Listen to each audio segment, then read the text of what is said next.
प्रधानमंत्री के एक बयान पर चुनावी घमासान शुरू हो गया है। कल पीएम राजस्थान के बांसवाड़ा में थे। वहां उन्होंने कांग्रेस के मैनिफेस्टो पर सवाल उठाए। पूर्व प्रधानमंत्री डॉक्टर मनमोहन सिंह के एक पुराने भाषण का जिक्र किया और कांग्रेस पर आरोप लगाया कि वो संपत्तियों का सर्वे कराने और उन्हें मुसलमानों में बांटने के पक्ष में है। अब प्रधानमंत्री मोदी के उस बयान पर कांग्रेस सवाल उठा रही है। प्रधानमंत्री पर तथ्यों को तोड़ने मरोड़ने का आरोप लगा रही है। कांग्रेस के बड़े नेता राहुल गांधी, खड़गे, जयराम रमेश सब ये कह रहे हैं कि कांग्रेस के मैनिफेस्टो में ऐसा कुछ है ही नहीं।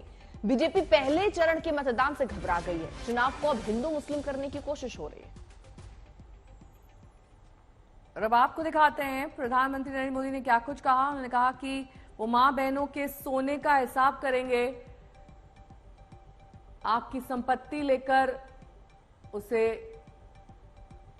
बांट देंगे, आपकी संपत्ति की जानकारी लेंगे, इकट्ठी करके किसको बांटेंगे, ये तमाम बातें उन्होंने अपने भाषण में कही। जिनके बच्चे ज्यादा हैं उनको बांट दी जाएगी आपकी संपत्ति, मेहनत की कमाई घुसपैठियों को बांट देंगे, आपका मंगलसूत्र तक नहीं बचने देंगे।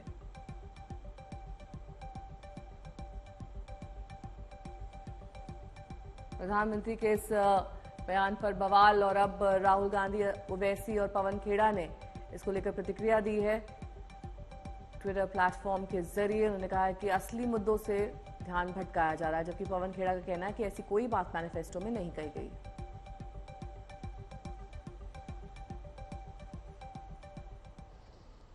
आखिर प्रधानमंत्री मोदी ने कल क्या कहा था और 19 साल पहले तब के प्रधानमंत्री डॉक्टर मनमोहन सिंह ने क्या कहा था, जैसा कि प्रधानमंत्री मोदी कह रहे हैं। आइए जरा एक रिपोर्ट आपको दिखाते हैं और ये जानने की कोशिश करते हैं कि सच क्या है। भारत माता की।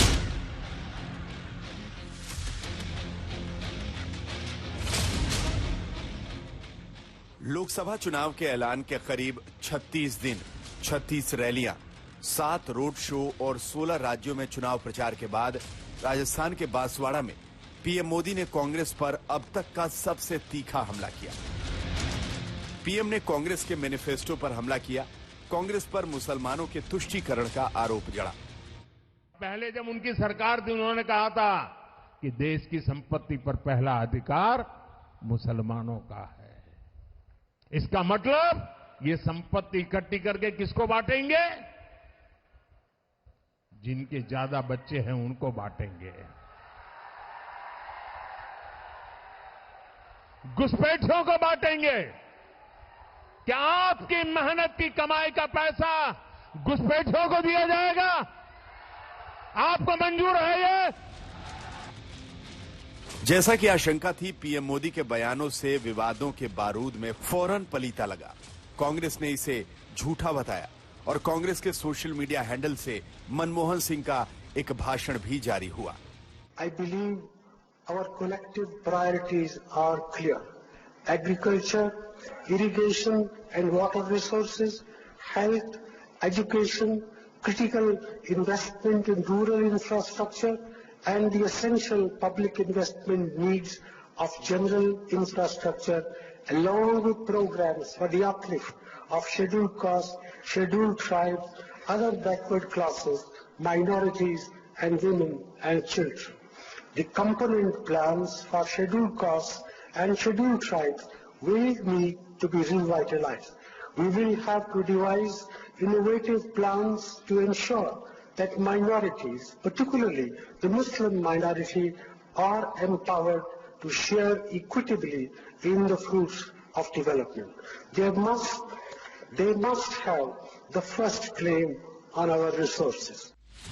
कांग्रेस का मानना है कि मनमोहन सिंह का यही वो बयान है जिसका जिक्र पीएम मोदी ने अपने भाषण में किया है। लेकिन बीजेपी नेता अमित मालवीय ने भी अपने सोशल मीडिया हैंडल से मनमोहन सिंह का एक बयान जारी किया और ये साबित करने की कोशिश की कि कांग्रेसी प्रधानमंत्री ने मुसलमानों के तुष्टीकरण की बात की थी। We need to be revitalized. We will have to devise innovative plans to ensure that minorities, particularly the Muslim minority, are empowered to share equitably in the fruits of development. They must have the first claim on our resources. अब दोनों तरफ से हमलों की बौछार हो रही है। लेकिन दूसरे चरण के मतदान से पहले पीएम मोदी के इस हमले के बाद चुनावी जंग में एक नया मोर्चा साफ साफ खुल गया दिखता है। आज तक ब्यूरो। वहीं कल प्रधानमंत्री ने कांग्रेस पर बेहद तीखे हमले किए। उन्होंने अर्बन नक्सल का जिक्र किया और कांग्रेस पर तुष्टीकरण के सीधे सीधे आरोप चढ़ दिए।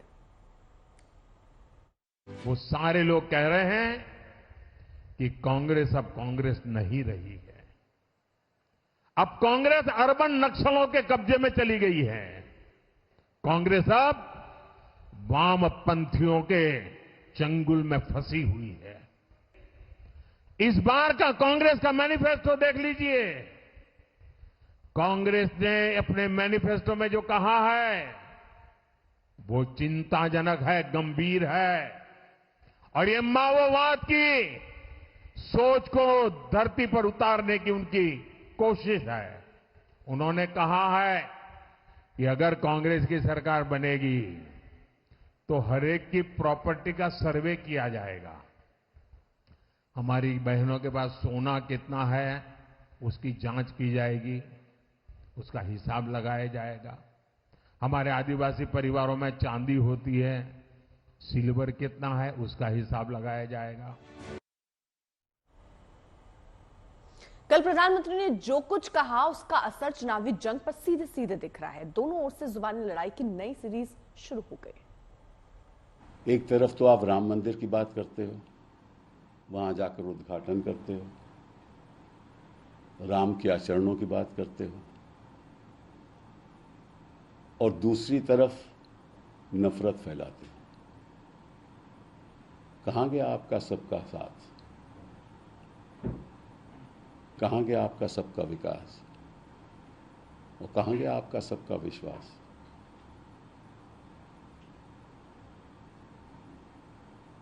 नफरत के घोड़े का दूल्हा बनकर आप कभी हिंदुस्तान को बरकरार नहीं रख सकते। टाइम पर एक बयान दिया जिसमें कहा गया था, बयान मैंने देखा है, और जिस ढंग से तुष्टीकरण की राजनीति कांग्रेस करती रही है और अब देश इसको कभी स्वीकार नहीं करेगा। कांग्रेस कह रही है कि इस तरह का बयान नहीं दिया गया था, हालांकि प्रेस रिलीज पे आप वेट करें, कभी भी देश इसको स्वीकार नहीं करेगा। आपने कहा कि कांग्रेस के मैनिफेस्टो में लिखा है कि आपका मंगलसूत्र भी वो लोगों में बांट देंगे। कांग्रेस के मैनिफेस्टो में मैं चुनौती से आपसे कहती हूँ, ऐसी कहां पर कौन सा मैनिफेस्टो आप पढ़ रहे हैं जिसमें ऐसी बात लिखी है? कहां लिखा है कि हम लोगों की संपत्ति लेकर बांट देंगे? किस तरह की बौखलाहट है ये कि आप निरंतर झूठ बोल रहे हैं? अब देश को हिंदू मुसलमान के नाम पर आप झूठ परोस कर बांट रहे हैं। कांग्रेस के मैनिफेस्टो में कहीं भी, मैं ये चुनौती करता हूं प्रधानमंत्री को, कहीं मुसलमान या हिंदू कोई इस तरह का शब्द हो तो हमें बताएं, और ये चुनौती स्वीकार करें, नहीं तो झूठ बोलना बंद करें। कांग्रेस के मैनिफेस्टो में न्याय की बात की है, न्याय नौजवानों के साथ, न्याय महिलाओं के साथ, न्याय आदिवासियों के साथ, न्याय श्रमिकों के साथ। उसमें प्रधानमंत्री को आपत्ति है, आपत्ति हो भी क्यों ना, ये हमारा न्याय पत्र प्रधानमंत्री को आईना दिखाता है और उनके 10 साल के कृत्य दिखाता है। ये पूरे 10 साल इन्होंने हिंदू मुसलमान करके खत्म कर दिए और अब फिर से चुनाव में आए हैं हिंदू मुसलमान लेकर। वहीं पीएम ने घेराबंदी राजस्थान में की, लेकिन चुनावी असर इसका बिहार तक दिख रहा है।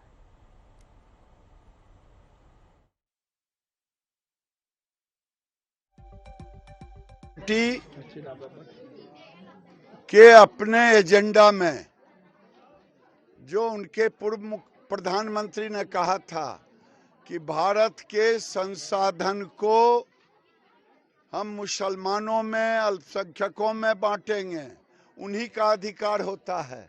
नरेंद्र मोदी कहते हैं कि जो भारत का संपदा है, संसाधन है, वो गरीबों में बांटेंगे। ये मुस्लिम तुष्टीकरण की नीति पर चलने वाली, अर्बन नक्सल की तरह काम करने वाली पार्टी हो गई है। इस पार्टी को इस बार बंटाधार होना तय है। दिन पे दिन राजनीति का स्तर गिरते जा रहा है। ये लोग महिला विरोधी है, जब देखिए तब इनका मुंह खुल गया है। अब ये जनता जवाब देगी, महिलाएं, हमारी बहनें जवाब देगी इन लोग को।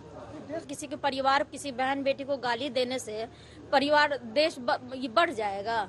बेरोजगारी खत्म हो जाएगा। अगर बेरोजगारी खत्म हो जाता है, मेरे परिवार को, मेरी बहन बेटियों को, चाहे मुझे गाली दे करके, तो आप डेली भर भर झोली दीजिए हमको गाली, लेकिन देश से बेरोजगारी मिटाइए, भ्रष्टाचार मिटाइए, बलात्कारियों को बाहर कीजिए।